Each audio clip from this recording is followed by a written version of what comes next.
So this lesson's getting down to some really interesting stuff now. So take a look at this. We have two equations, but we have three unknowns. We have an x and a y and a z. That means there's all kinds of combinations that could actually make this work. Like maybe x is 0. Well then, and y could be 2 and z could be 0. That would make that top one work.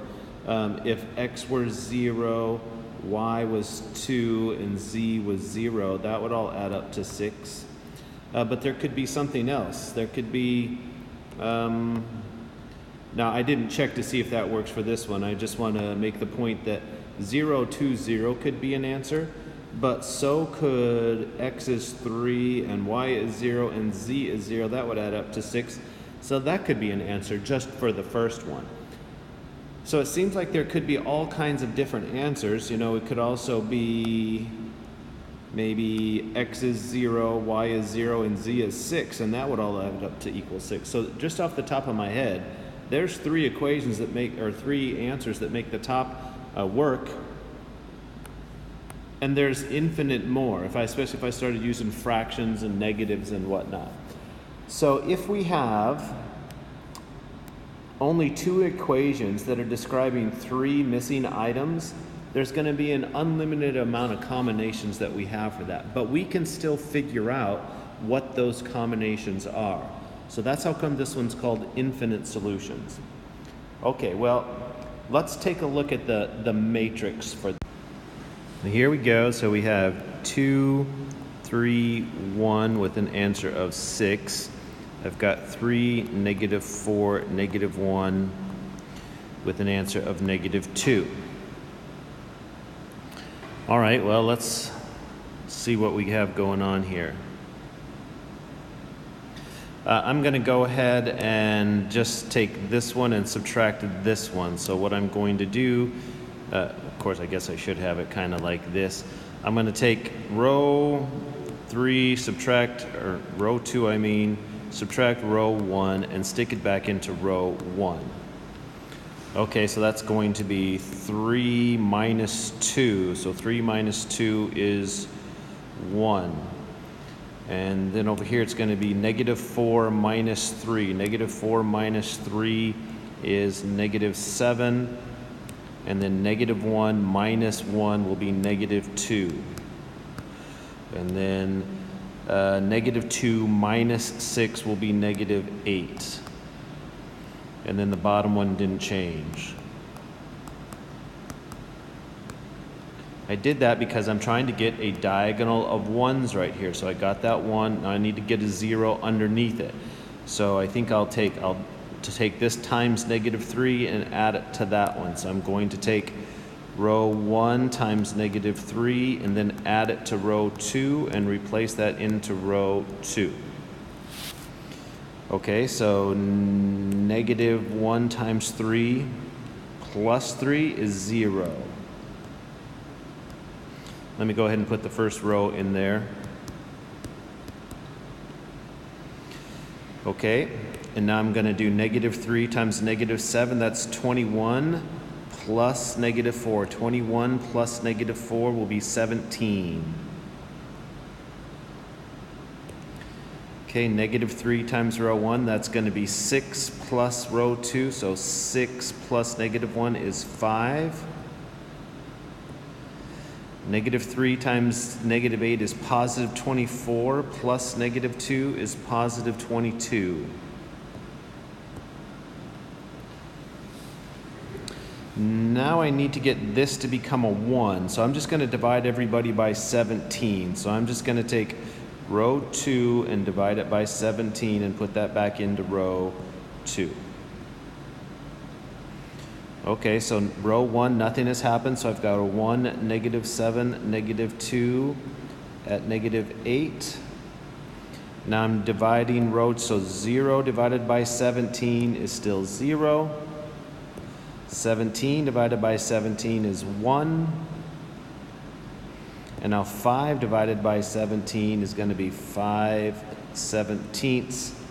And 22 divided by 17 will be 22/17. Okay. We got our diagonal of 1s here with a 0 underneath it. When we were solving these in the first place, that was enough. We could go ahead and finish.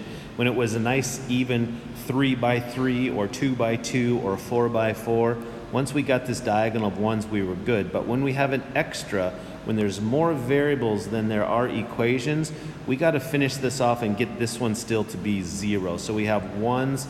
Remember, the identity matrix is 1, 0, 0, 1, like that. That's what I want. I want to get as much column of 1s. When I get my diagonal of 1s, everything below and above needs to be 0. So I have that right here. I have the diagonal of 1s, and that's a 0. I need to make that a 0 also. So there's one more step when we have more unknowns than we have equations. Well, it's not going to be that hard. I'm just going to multiply this one times 7 and add it up there. So I'm going to take row 2 times 7 and add it to row 1 and then put that back into row 1. Okay. So here we go. 7 times 0 plus 1 is still 1. So that one's good. Okay, now I want to go 7 times 1 plus the 1 above it, negative 7. That's going to make 0. Okay, I've got to do it here. I got to go 7 times this plus the top one. So that's going to be 7 times 5/17 plus negative 2. Now I'm going to go put that in my calculator and see what all of that is. So it's 1/17. I guess that makes sense. That was 35/17 minus 34/17. So it's 1/17. So all of that in that spot now is a 1/17. And then this last spot, so I need to take 7 times this and add negative 8. I'm going to do that in my calculator also. 7 times this plus negative 8. And that is 18/17. Okay, there's the top row, and I have 0, 1, 5/17, and 22/17. Okay, there's a nice little matrix I've got going on there, and really what I have that I need is this diagonal of 1s. This is called row echelon form. All the way reduced. So you got the diagonal of 1s and everybody else is 0. Let's see, we have this leftover piece here. So let's see what we have now. So what this piece down here means, remember this was x, this was y, and this was z. So I've got y plus 5/17 z equals 22/17. Okay, when we get to here now, we want to solve for z. Now most math people, since we are talking about x's and y's and z's, we want to solve for z. Most of the time they let this y term be a constant. So we kind of want to just throw out the y so we can solve for z. But you can't really throw out the y, but I'm just going to make it a different variable just to make it look like it's not there. I'm going to let q substitute in for y. Actually, most of the time mathematicians use the letter k for constant, even though that's not how you spell constant. How about we say k? Okay, so I'm going to let k stand in for y. So now what I really have, that doesn't really hardly do anything.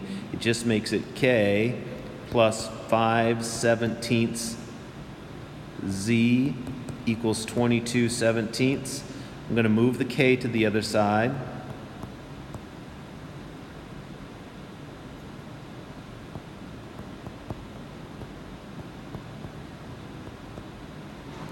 So there's the k moved to the other side.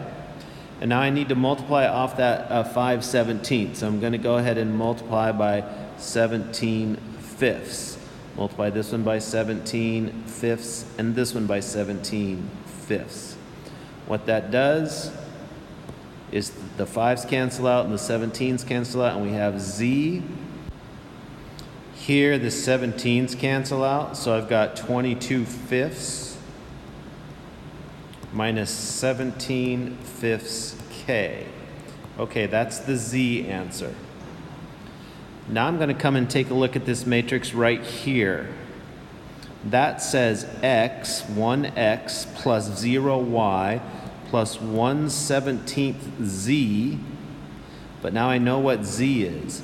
Z is 22/5 minus 17/5 k. And it equals, right here, 18/17.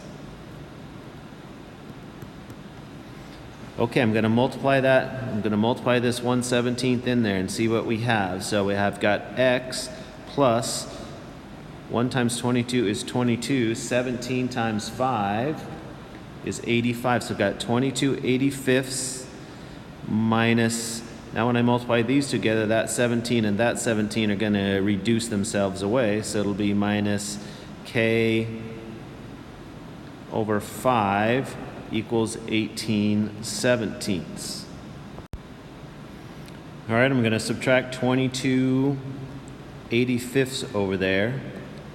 Now that might seem like that's a crazy number, but I'm going to put that in my calculator and it's not that bad. So I have x minus k over 5, and right here 18/17 minus 22/85 is 4/5.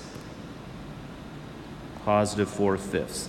Now I'm just going to move that one over there, and we have x equals 4/5 plus k over 5.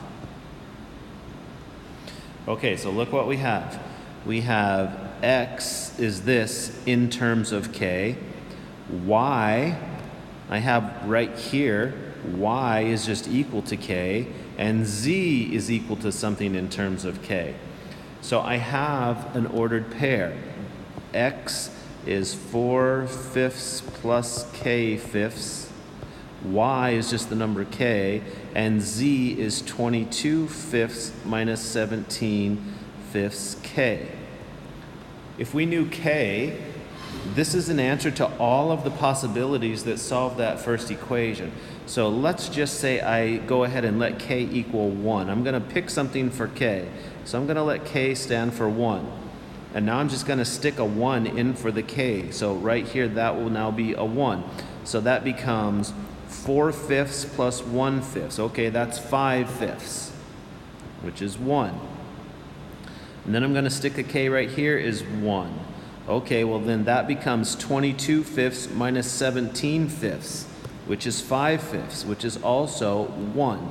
There's one of the answer sets. If x is 1, then y is 1, then z is 1. X is 1, y is 1, z is 1 is a possible answer set. Let's go back and look. We said that this could be one of the answers, 1, 1, 1. If I stick a 1 in there, I get 2. A 1 in there, I get 3. A 1 in there, I get 1. Sure enough, that's 6. If I stick a 1 in there, that's 3. Stick a 1 in there, that's minus 4. Stick a 1 in there, that's minus 1. Sure enough, that's negative 2. See, 1, 1, 1 makes them both work. That's one possible answer, but there's infinity answers. Our real answer set was, here's really our answer set right here. This is it, all of them. We just let k stand equal 1 to get some values for that. What if we let k equal 2? Okay, now I'm going to go put a 2 right here. So k is now 2. That's 4/5 plus 2/5. That's 6/5. And if I let k equal 2 right here, I'm going to make that 2. That's now a 2. Okay, that's 22/5 minus 34/5. 22 minus 34 would be 12. 22 minus 34/5 is negative 12/5. That should also answer the question. 6/5 to negative 12/5. That should also make it true. So let me go check that. Let's see, what was my answer now? 6/5 2 and negative 12/5. I should be able to plug those in both equations, and that should also be true. So let's do the first one. 2 times 6/5 plus 3 times, so right here's the y, I have to stick in a 2, plus the z, negative 12/5 is supposed to equal 6. Does it? That's the question. Does all that equal 6? Okay, right here I got 12 over 5 plus 6 plus negative 12 over 5. Does that equal 6? Sure enough, it does.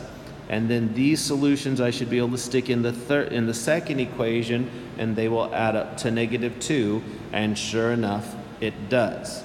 So this is another possible answer set. Now I could go back over here and let k be 3. Right here I could make the k 3. And then I'll put a 3 right there. That'd be 4/5 plus 3/5. So 7/5 is that one. And if I put a 3 right there, 22 minus 17 times 3, that would be negative 29/5. That would be another answer set that would fill them all in. That's what I mean by there's infinite amount of answers. You can let k stand for anything. If I let k equal 5, now it's going to be a bunch of whole numbers. If I put a 5 right here, that would be 4/5 plus 5. Well, no, that's not going to work very good. How about I make k equal 6?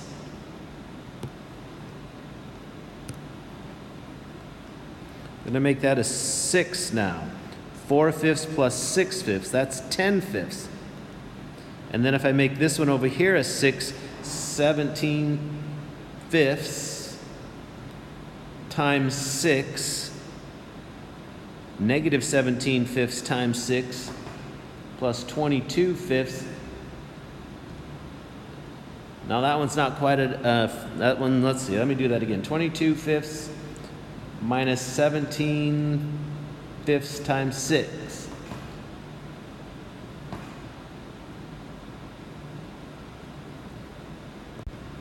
Is negative 16. Those three numbers will also make them all true. So there's an infinite amount of answer sets just based off of whatever you choose to be k. Okay, I'm sure we have to do another one of those. So let's go take a look at number 2. Okay, here, let's get a matrix going for number 2. So I've got 1, I'm going to start it way up here. 1, 3, 3 with an answer of 14. And then I've got a 1, negative 3, negative 2 with an answer of negative 11.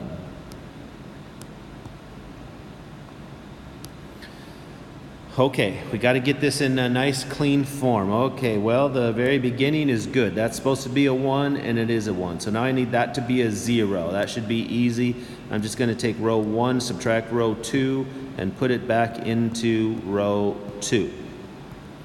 Okay, so this one minus this one. So row 1 is not going to change. 1, 3, 3, answer 14.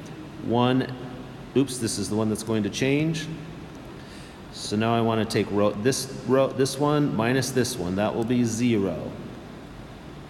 Then I want to take the first one minus the second one. So 3 minus negative 3 is going to be 6. Then 3 minus negative 2 is going to be 5. And 14 minus negative 11 will be 14 plus 11 will be 25. Okay, now I need this one to be a 1. I think I'll just divide them all by 6. I'm going to take row 2 and divide it by 6 and put it back into row 2. So row 1 is 1, 3, 3, 14. Now I'm dividing all of this by 6. 0 divided by 6 is 0. 6 divided by 6 is 1. 5 divided by 6. And 25 divided by 6. Okay, I have I got my diagonal right there. I now need that one to be a 0, and I'll have it in perfect row echelon form. The 1's in the diagonal and the 0's everywhere else. So I need that 3 to become a 0. So I'm going to triple this one. And multiply this one by -3 and add it up there. So I'm going to take row 2 times -3 and add it to row 1 and put it back in row 2. Okay, so row 1 doesn't change. 1, 3, whoops. I don't want to put it back into row 2. I want to put it back into row 1. Okay, so I'm tripling this one, adding it to this one. I'm negative tripling this one, adding it to this one. Okay, so let's see what we got here. 0 times -3 is 0, plus 1 is still 1. So that's good. So I've got a 1 up there. -1 times, that's -3 plus this one will be 0. Need to take this times -3 and add it to 3. So I need 5/6. Multiply that times -3. And then add it to the top, the 3 that was up there. That's what I'm going to try to do up there. I'm trying to take this one times -3, add it to this one. So 5/6 times -3, add it to 3. That's what that's supposed to say. Okay, I'm just going to put that in my calculator and get it. So 5/6 times -3 plus 3 is 1/2. So that spot now ended up being 1/2.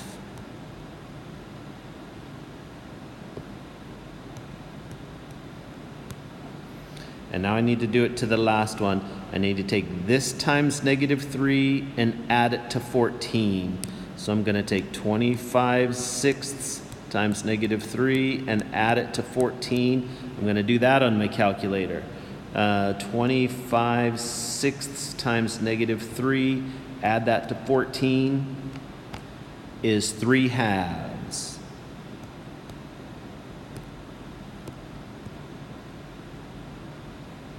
And then the bottom row stays the same. 0, 1, 5/6, and 25/6. Okay, there's my matrix in this real pretty form. I got a diagonal of 1s and everybody else is 0. Okay, that means this was x, this is y, this is z. So I've got a y, so from right here, this means y plus 5/6z equals that answer. So I'm going to jot that down. So I've got y plus 5/6z equals 25/6. Okay, this is where I'm going to let y, I want to solve for z. Now you could just not, you could just let, we could just solve backwards. We got to solve for z first. So last time I let k stand in for the y spot. You don't have to do that. You can just leave y, the letter y. Doesn't matter as long as we're solving for the z first. So I have 5/6z is 25/6. Then I'll move this y to the other side, so it'll become minus y. Now I need to multiply off the 5/6. I'm going to multiply everybody by 6/5 times 6/5 times 6/5. Okay, those 6's cancel, those 5's cancel, so I have z equals, those 6's will cancel. 5 will reduce 25 down to 5, so it looks like that's just 5 minus 6/5 y. There's my answer to z. Okay, so then we come and solve for y. This is how come math people sometimes say, well, okay, I'll let y stand for something else. So y would equal k, and then it's done. Well, we have y is just going to be y since we didn't change the letter any. So now I'm going to go back to the x. Right here's my last equation. 1x plus 1/2 z equals 3/2. But you see we have z. Z is right here. Okay, so I'm going to erase that. And instead of z going in there, it's going to be 5 minus 6/5 y. Okay, solve this one for x. I'll multiply by half. So I got x plus 5 halves minus 1 times 6 is 6 and 2 times 5 is 10. So 6/10 y. Of course, this 6/10, I would probably reduce that to 3/5.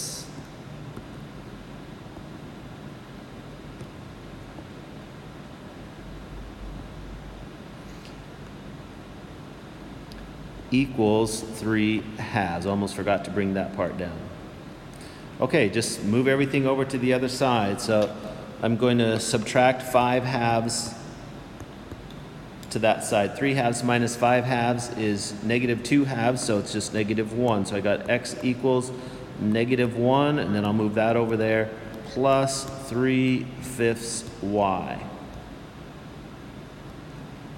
Okay, so what that means for an answer set is my x is -1 plus 3/5 of whatever y is. Y is what variable we left out. We see they all have y in it now. And then z is 5 minus 6/5 y. So it's all based off of the letter y. We can go ahead and pick any y that we want. So if I just want y to be 1, if I let my y be 1, okay, I'm going to put a 1 right. That's just going to make this -1 plus 3/5. Well, -5/5 plus 3/5 will be -2/5. And then if I let this be a 1 right there, that's 25/5 minus 6/5. 25/5 minus 6/5 is 19/5. That's one possible answer set right there. That should answer the first equation. -2/5, 1, and 19/5 will answer the first equation. Now, I see a common denominator up here of 5. It looks like there's a 5. That's got the common denominator between all the fractions is a 5. That would give me, if I don't want fractions in my answer, what if I just let y be 5? And that will give me another set that would work. So now if I stick a 5 in here, let's see, that's going to be -1 plus 15/5. 15/5 is 3. So that would mean this one would be a 2. And if I stick a 5 right there, that would be 5 minus 6 for -1. There's a whole answer solution set that would work. If I take 2, 5, -1, and go put it back in this original equation, right there it is. If I put a 2 there, and then 3 times 5 would be 15, and then 3 times -1 would be -3. Does that equal 14? Well, sure enough, it does. And if I put a 2 right there and stick a 5 in right there, that's going to make -15, and stick a -1 in there, that'll be a 2. Does that equal -11? And sure enough, it does. See, the blue answer makes them both true. The red answer would actually make them both true if we put those fractions in there. We can let y be anything and figure out what the x and z have to be to make that true. So there's infinite amount of solutions. The way that you answer these, I've been given real exact examples. The actual answer should look like this. It should be what we got in the first place. It's -1 plus 3/5 of y. Then it's whatever you pick for y, and then it's 5 minus 6/5 y. That's all of them. Then now you can put whatever you want for y in there and get actual digits. So there's an infinite amount because we can let y be 1, we can let y be 2, we can let y be 3, 4, 5, 6, we can let y be -9, we can let y be 0. That's an easy one. If we let y be 0, this would be -1, that would be 0, and this would be 5. There's another answer set that will make both of those true.